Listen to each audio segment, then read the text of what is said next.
Жил-был богатый купец, у которого было 3 дочери. Младшую из дочерей звали Красавица. Сестры не любили ее за то, что она была всеобщей любимицей. Однажды отец собрался поехать в город и спросил дочерей, что им привезти в подарок. Старшие сестры попросили платья и украшения драгоценные, а младшая — розу алую, самую красивую в мире. Призадумался купец, но пообещал, что сделает все возможное, чтобы найти такой цветок, и отправился в путь. Быстро отец нашел подарки старшим дочерям, а для младшей никак не может найти. Каждая роза, которую купец встречал на своем пути, была краше предыдущей. Где он только не искал. И вот привела его дорога в густой лес. Там было очень темно и холодно. Вдруг вдалеке показались огоньки. Приблизившись, купец увидел огромный старинный замок, весь в золоте и бриллиантах. Войдя в его ворота, он зашел в зал, полный драгоценностей. Видит, посреди зала стоит стол, а на нем каких только блюд не было, и вся посуда из серебра и золота. Но в замке было пусто, никого не было. Купец подумал, что хозяин, наверное, придет с минуты на минуту. Он прождал час, 2, 3, никто не появлялся.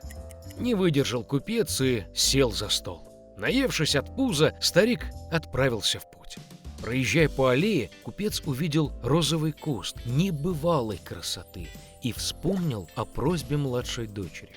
Он подъехал и сорвал самую красивую розу. В ту же минуту блеснула молния, ударил гром, раздался рев и вырос как будто из-под земли перед купцом. И не зверь, и не человек, а какое-то чудище, страшное и мохнатое. Оно было слишком злое, что купец сорвал его любимый цветок, вместо того, чтобы отблагодарить хозяина за гостеприимство. Старик очень испугался и сказал, что сделает все, что угодно, лишь бы тот не убивал его.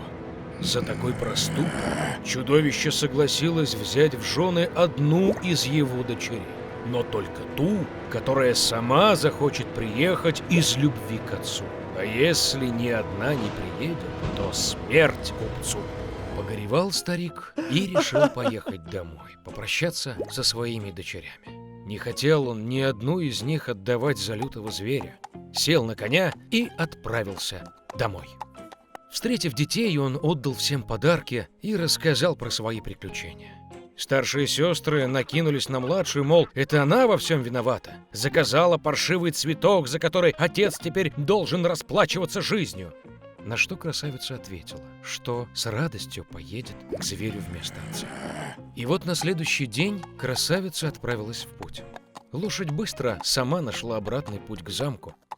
Войдя в зал, она обнаружила стол с изысканными винами и кушаньями. Красавица подумала, что чудовище хочет съесть ее, поэтому и откармливает. Как только она пообедала, раздался рев. И появилось, как будто из-под земли, чудище страшное и мохнатое. И сказала чудище красавице, что раз она сама сюда пришла по своей воле, значит, доброе у нее сердце. И поэтому монстр будет так же добр к ней. И на этих словах чудовище исчезло. Проснувшись утром, красавица решила прогуляться. Войдя в одну из комнат, она увидела надпись на столе: «Все, что красавица пожелает, я исполню». Девочка подумала, что все-таки монстр добрый, и, наверное, он не собирается ее есть. Так они жили долгое время. Чудовище очень хорошо относилось к красавице и выполняло все ее желания. Однажды девочке приснилось, что ее отец болен. Ей очень захотелось навестить его. Красавица слезно попросила чудовище отпустить ее и пообещала, что обязательно вернется обратно. Монстр ответил, что она свободна и может вернуться, когда захочет. На следующий день красавица надела свою самую дорогую одежду и пошла к отцу. Он был очень рад, увидев свою дочь целой и невредимой. Прибежали ее сестры и увидели, что она стала еще красивее, да еще и разодета, как королева. Спустя неделю красавице приснился сон, что чудовище лежит в парке на траве и умирает. Она в ужасе проснулась и решила срочно вернуться и вылечить его. Когда девочка подошла к замку, она увидела на траве бездыханное тело чудовища. Ее сердце разрывалось от жалости.